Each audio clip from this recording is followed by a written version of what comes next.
Mesdames et messieurs, bonjour ou bonsoir, selon l'heure à laquelle vous nous recevez chez vous et bienvenue à ce nouveau numéro de votre magazine de santé et diagnostic qui a pour mission, comme vous le savez, de vous donner toutes les informations liées à la santé, comment prévenir les maladies, comment prévenir les épidémies, comment on se fait les traitements et même la surveillance.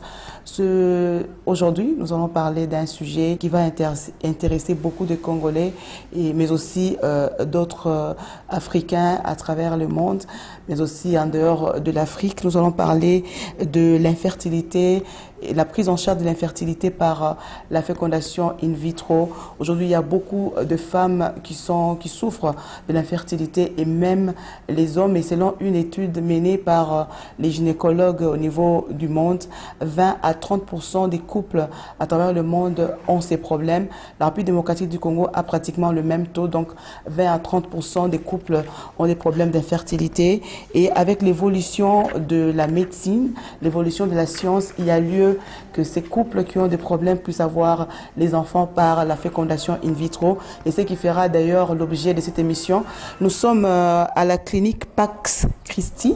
C'est pratiquement, je peux dire, nous sommes entre la commune de Kitambo et la commune de la Gombe. Nous sommes juste l'avenue qui est juste derrière l'hôtel Diplomate. C'est là où se situe cette clinique. Cette clinique prend en charge tous les problèmes liés à l'infertilité. C'est d'ailleurs ce qui fait l'objet de notre émission de ce jour. Et nous sommes reçus par le médecin directeur, les propriétaires même de cette polyclinique. Il s'agit du docteur Chris Kachuva Moussaï.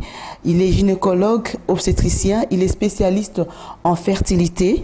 Il est médecin directeur, comme je le dis.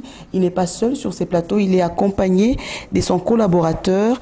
Il est son collaborateur qui vient fraîchement de l'étranger pour aider les femmes et les hommes congolais qui voudraient avoir des enfants par la fécondation in vitro. Il s'agit du docteur Abhishek Parihar. Il est aussi gynécologue obstétricien, il est spécialiste en fertilité. Avec eux, nous allons parler de la prise en charge, comment aider les couples congolais à avoir des enfants. Ma première question, je la pose au docteur Chris. Bonsoir et merci de nous recevoir chez vous. Bonsoir madame. Nous avons entendu parler de vous, nous avons entendu parler des exploits que vous menez pour sauver les vies des couples congolais. Et ma première question est celle de savoir comment vous définissez l'infertilité. L'infertilité, c'est une pathologie qu'on observe chez les couples. Une année après des vies communes d'un couple, sans usage de préservatifs, quand il y a absence de l'enfant, nous parlons de l'infertilité. Donc l'infertilité, c'est l'absence d'un enfant dans un couple après une année de vie commune sans usage de substances contraceptives. Docteur, est-ce qu'il y a une différence entre la fertilité et la stérilité?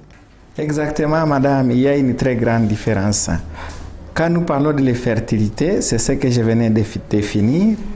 La stérilité, c'est quoi? La stérilité, c'est quand l'infertilité qui est irréversible et qui est seulement résolue par la fécondation in vitro. Par exemple, quand il y a obstruction tubaire, quand les trompes sont bouchées, et quand les trompes sont bouchées, là, la prise à charge, c'est seulement la fécondation in vitro. Mais l'infertilité peut être prise à charge par même les médicaments.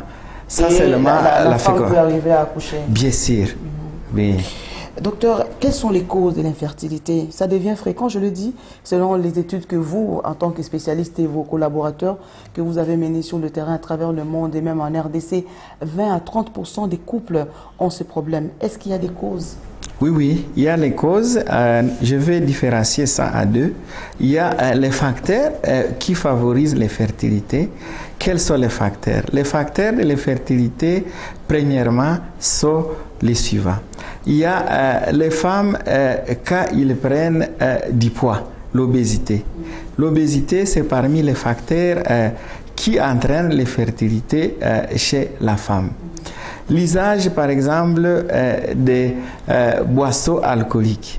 Des deux côtés. L'usage des boissons alcooliques entraîne aussi un problème, surtout chez les hommes. Il y a des substances dans la boisson qui altèrent la spermatogénèse et qui entraînent une pathologie spermatique. Ça entraîne des azospermies, des oligoasténospermies. Ça, ce sont les facteurs.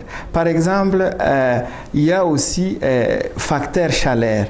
La plupart des hommes qui travaillent dans des milieux là où il fait très chaud, les changements de température au niveau des testicules entraînent une altération des spermatozoïdes. Exemple, nous allons parler chez les femmes, les infections. Les infections sont un grand facteur. Ou bien les infections urogénitales. Okay. Les infections urogénitales, les avortements, comme vous le savez actuellement, beaucoup de jeunes femmes, il faut les avortements. Et quand il y a avortement, il y a inflammation de l'endomètre.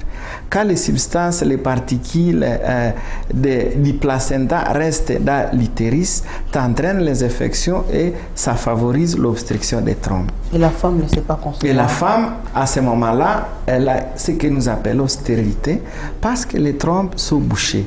Seulement, cette femme peut avoir un enfant par la fécondation in vitro. Oui, on parlera de la fécondation in vitro parce que c'est ce qui fait l'objet de notre émission. Oui. Mais je voudrais au moins que les femmes et les hommes puissent savoir, connaître les causes parce que c'est important. Les causes, il y en a beaucoup, madame. Par exemple, nous allons parler de l'endométriose. L'endométriose, c'est une maladie, une pathologie. L'endomètre, la muqueuse utérine de la cavité endométriale, quand c'est transposé au niveau des myomètres, nous appelons ça adénomiose ou bien endométriose. L'endométriose entraîne une destruction des trompes, ça détruit aussi les ovaires et ça entraîne ce que nous appelons une insuffisance ovarienne. L'âge aussi, chez les femmes, c'est un des grands facteurs qui entraînent l'infertilité. L'âge. Parce que quand on atteint un certain âge chez les femmes, il y a les ovaires qui ne produisent plus les follicules diminuent. Et quand les follicules diminuent, on parle d'une insuffisance ovarienne. Quand la femme elle est incapable d'avoir les follicules. Et ça, c'est parmi les grandes causes qui vont entraîner l'infertilité. Et même l'âge chez l'homme, ça compte, non? L'homme, il semble que l'homme peut faire les enfants même à 80 ans. Beaucoup de gens pensent que chez l'homme, l'âge a aussi un grand problème. Parce qu'au fur et à mesure que l'âge avance, chez l'homme, les hormones que nous appelons testostérone, ça diminue.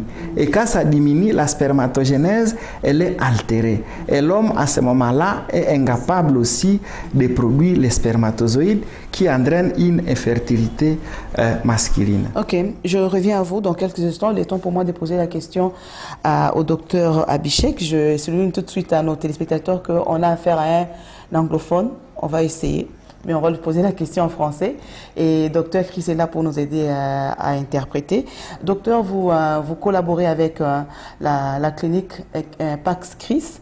On veut d'abord savoir, ça fait combien de temps que vous collaborez ensemble et pourquoi cette collaboration? Vous venez de l'étranger et pourquoi vous tenez à travailler en collaboration avec Dr. Chris?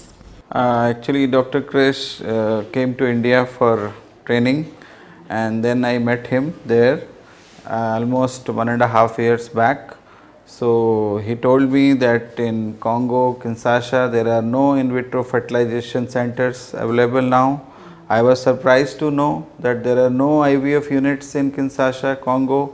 So he had desire to serve Congolese people. He told me, in fact, Congo, I read somewhere that has maximum fertility rate all over the world. And if somebody is infertile, that is the biggest curse for that couple.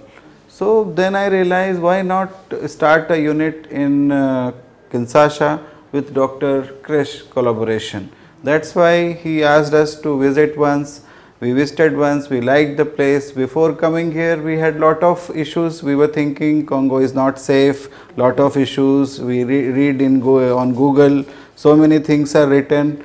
So we were worried. But when we came, people are so good here, so nice. So we started a collaboration. We have already done first batch and we have got successful pregnancies also. On s'est rencontrés en Inde quand j'étais parti faire ma formation pour me perfectionner. J'ai eu à faire là-bas 2 ans. Et ce n'est qu'après qu'on a eu avec lui l'idée de faire un centre de fertilité ici à Kinshasa. Parce que chez nous, il y avait pas presque. Il y avait un seul centre que tout le monde connaît.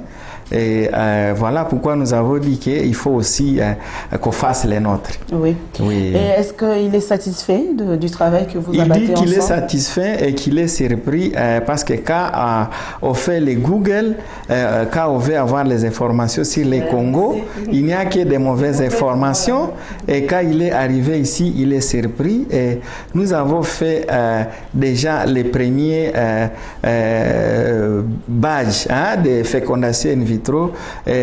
Après ça, nous avons eu beaucoup de femmes qui ont aussi.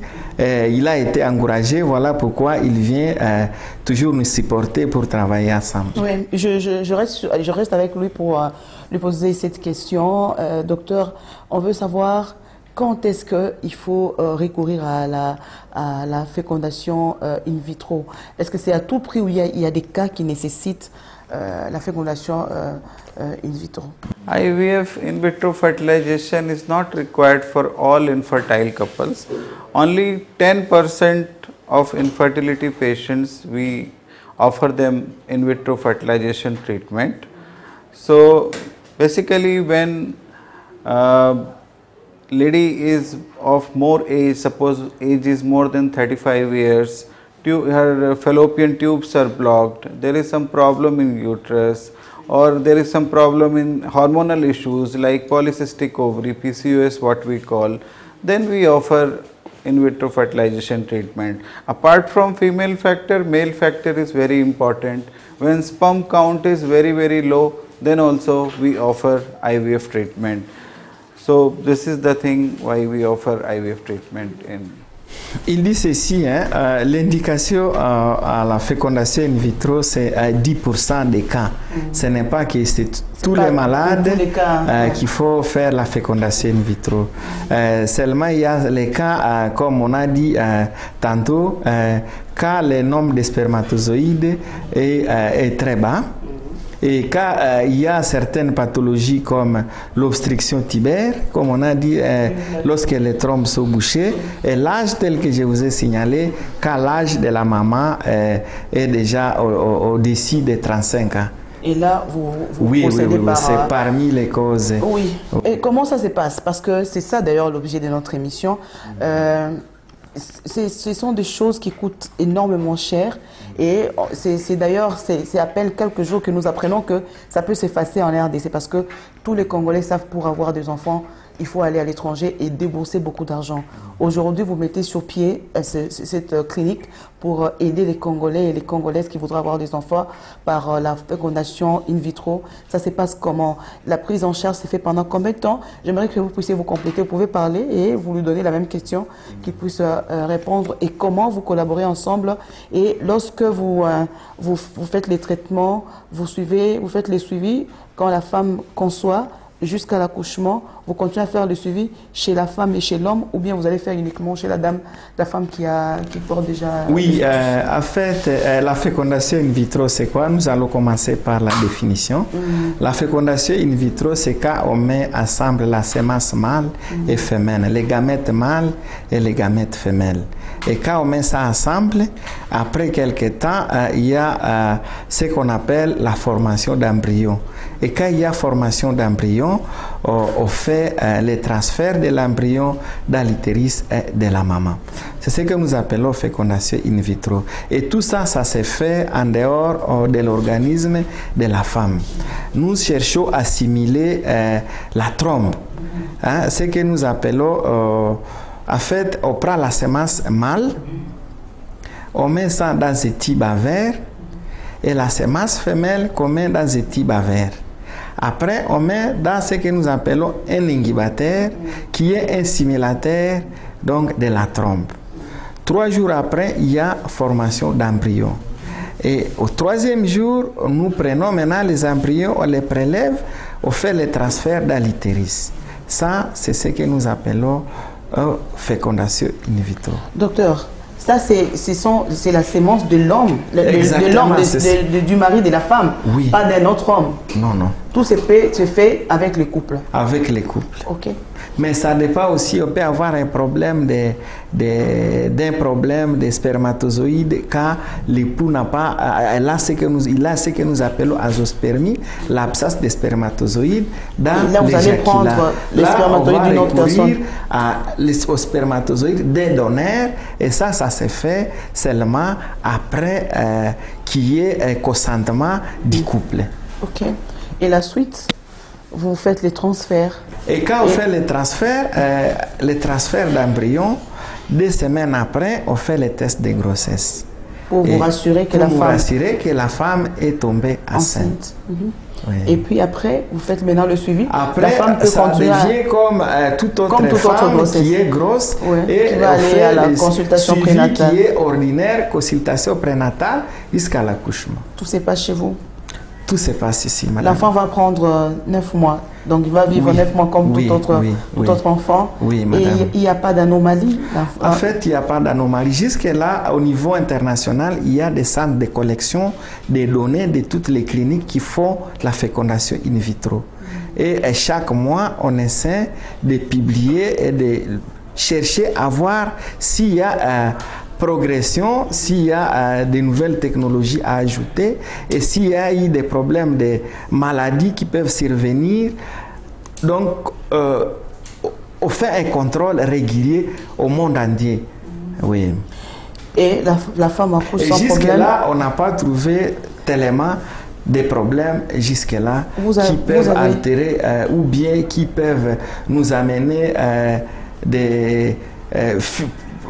dans les futurs qui peut amener des problèmes chez les enfants qui ont été conçus par. Donc ce sont les enfants intelligents comme tout autre enfant. Et bien sûr, madame, c'est une surprise à vous dire que ce sont les enfants qui sont même un peu plus intelligents plus que les enfants ordinaires selon les études, parce qu'on cherche la bonne qualité des spermatozoïdes et la bonne qualité des ovules qu'on utilise pour la fécondation in vitro.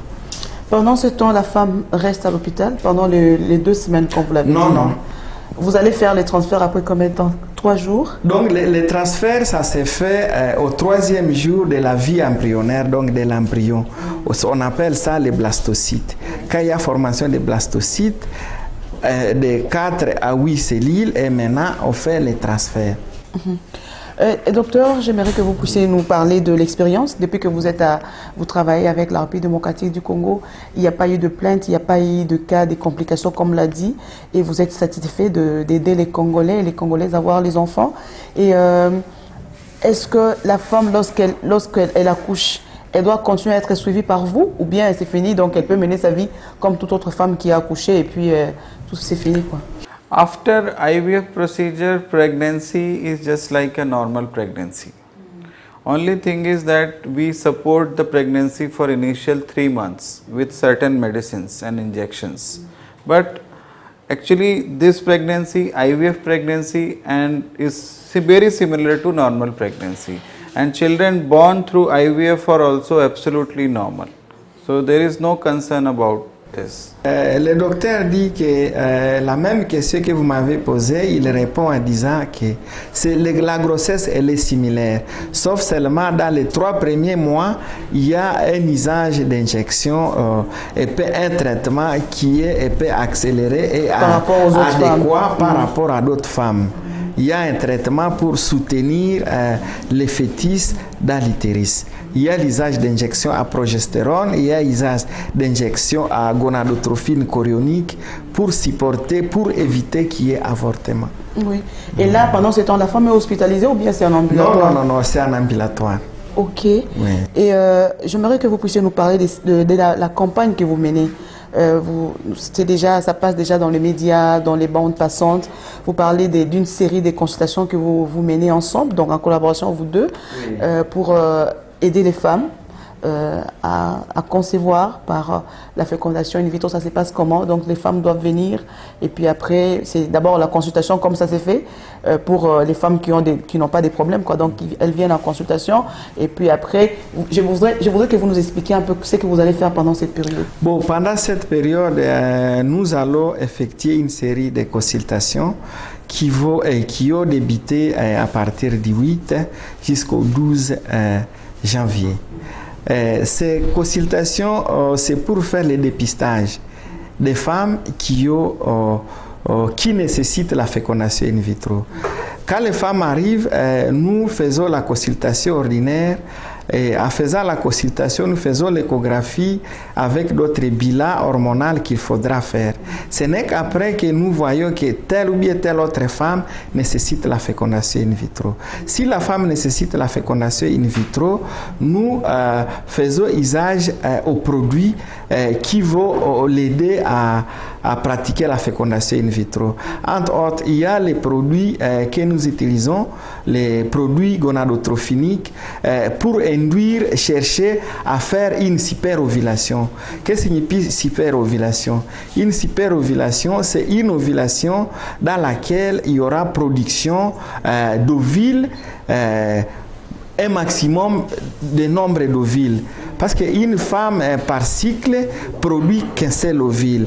Maintenant, nous, à l'aide des produits que nous donnons aux femmes pendant 11 jours, les médicaments là vont nous donner beaucoup d'ovules. Même parfois chez d'autres femmes, on peut recueillir 20 ovules, 10 ovules, selon la fertilité de la dame. Okay. Et maintenant, vers le 14e jour, le jour même de l'ovulation, nous faisons l'aspiration d'ovules. Et quand on aspire les ovules, on aspire les ovules par les matériels, les équipements qui sont des équipements de high-tech. Nous prélevons les spermatozoïdes chez les dames là. Et quand on les prélève, comme je l'ai dit tantôt, au même moment maintenant, on demande au mari, on prélève les spermatozoïdes chez les maris, on fait maintenant, on les met dans les tubes. Quand on les met dans les tubes, après, on les met dans l'ingubation, l'incubateur. 3 jours après, il y a ce que nous appelons formation d'embryo.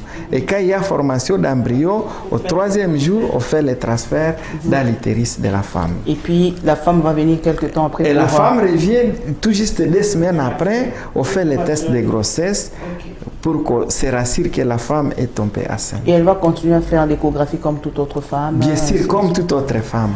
Vous êtes opérationnel à Kinshasa, ça fait combien de temps? En RDC, ça fait combien de temps? En RDC, ça c'est le 10e mois qu'on est là. Mais apparemment, vous avez beaucoup de gens. Hein? Je suis venu depuis 14 ans, j'ai vu beaucoup de couples. Donc, ils connaissent déjà. Les femmes, en fait, Kinshasa, les gens ont maintenant les formations que nous existons, que nous sommes là. Et les gens sont en train de venir, nous sommes en train de consulter les femmes. Et évidemment, nous allons continuer toujours à faire la fécondation in vitro. Vous avez eu à aider combien de couples en 10 mois? Bon, à 10 mois, les femmes qui sont venues consulter, c'est vraiment un bon nombre, peut-être même plus que 1000 femmes. Et toutes ces femmes ont déjà conçu? Bon, les femmes en question, ce n'est pas que tout le monde on a eu à faire l'usage de la fécondation in vitro. Les autres ont aussi par les médicaments et les autres, effectivement, on a fait la fécondation in vitro. Donc pour les uns, ça n'a pas nécessité de faire la fécondation in vitro? Exactement, madame. Et vous avez eu combien d'enfants qui sont nés? Bon, en fait, que j'aimerais voir. Oui, vous en aurez.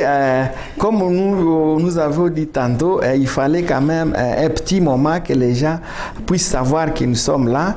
Et les femmes qui sont maintenant actuellement enceintes n'ont pas encore atteint l'âge de l'accouchement. Oui, mais il y a d'autres enfants qui sont déjà...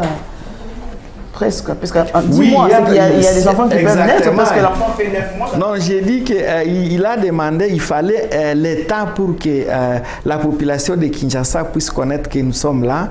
Les fécondations que nous avons eu à faire, les grossesses ne sont pas encore à terme, si je peux le dire.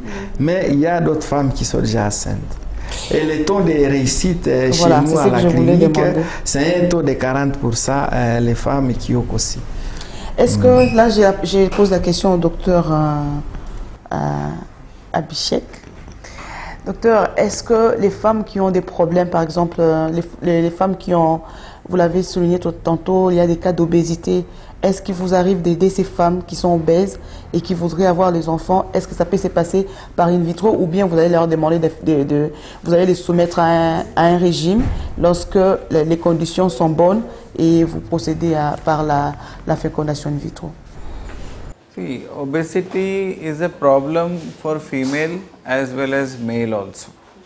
So in females, obesity will lead to hormonal disturbance.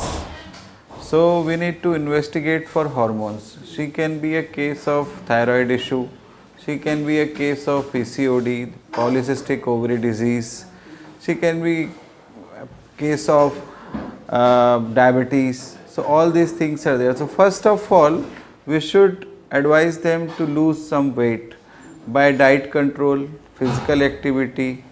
Okay. So after if sugar levels are disturbed, then we have certain medicines which we can offer them. But first and foremost thing is to lose weight. For any kind of treatment of fertility, obesity is first enemy. So always we should motivate the patients to lose weight. That is very important, because obesity negatively affects fertility also, and even if women becomes pregnant, it leads to more number of abortions, miscarriages. So pregnancy is very much challenging if women is obese. So always we should ask them to lose some weight before they start their treatment. Ok, qu'est-ce qu'il dit? Oui, il dit ceci, que l'obésité c'est l'ennemi de la fertilité.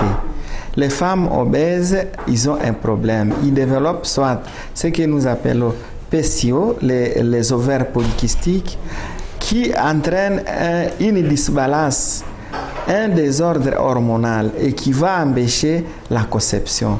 Donc, dans la prise à charge, avant de faire la prise à charge, nous demandons à ces femmes de perdre d'abord les poids.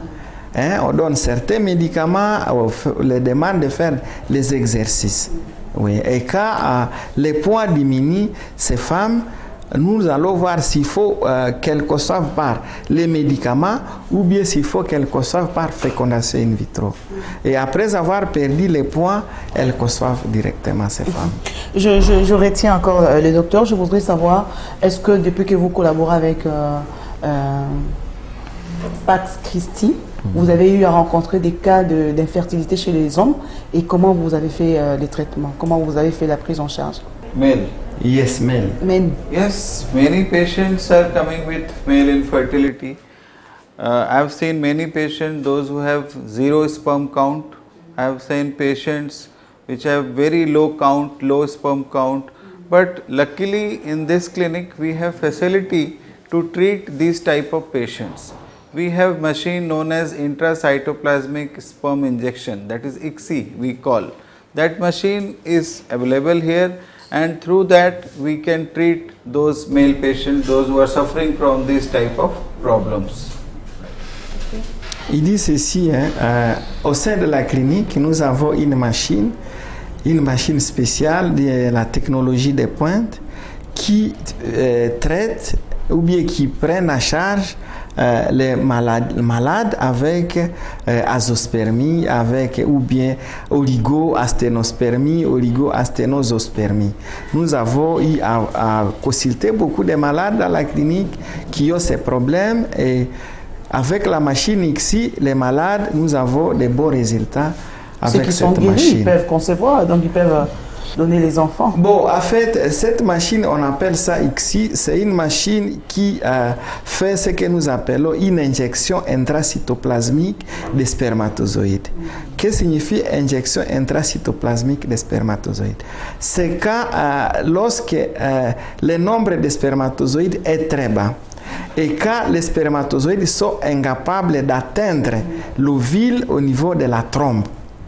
Alors, nous faisons, par la technologie, nous injectons les spermatozoïdes dans les ovules de son épouse, parce que les spermatozoïdes sont incapables de fertiliser les ovules de cette dame. Et nous injectons ça maintenant.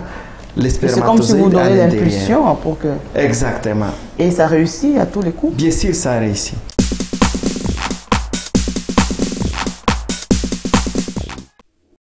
Imaginée et mise au point depuis 1970, la fécondation in vitro, l'une des méthodes pour permettre aux couples d'avoir des enfants, est aujourd'hui opérationnelle en République démocratique du Congo, avec un taux de réussite de 50%. La fécondation in vitro, c'est une technique de procréation médicalement assistée. C'est donc la fusion d'une ovule et d'un spermatozoïde en laboratoire, en dehors du corps de la femme, à l'aide d'une éprouvette et dans un milieu de culture dont la composition est proche de l'environnement naturel des trompes. La fécondation in vitro commence au premier jour du cycle mensuel de la femme. En République démocratique du Congo, quelques spécialistes recourent à la fécondation in vitro sur place au pays afin d'éviter que le couple ne débourse beaucoup d'argent. Nous sommes à la clinique Pax Christi, opérationnelle depuis 9 mois. Ici, beaucoup de femmes ont conçu par la fécondation in vitro et ont donné naissance aux enfants non seulement surdoués, mais aussi en bonne santé.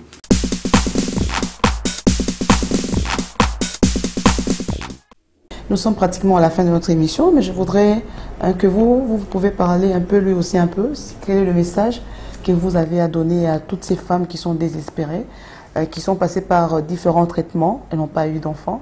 Et aujourd'hui, avec cette approche qui est maintenant opérationnelle en RDC, alors qu'on a toujours su qu'il faut aller sous d'autres cieux pour avoir les enfants par fécondation in vitro. Quel est le message d'espoir que vous avez à donner à ces milliers de téléspectateurs qui vous suivent? Bon, en fait, le message est simple. J'exhorte tous ces couples en République démocratique du Congo qui ont les problèmes de fertilité de venir consulter chez nous parce que nous avons la solution à la fertilité. Ça ne vaut plus la peine de gaspiller beaucoup d'argent, aller à l'étranger, car au pays nous avons les médecins congolais qui sont capables à résoudre ces problèmes. I would say this clinic and Dr. Krish is doing great job.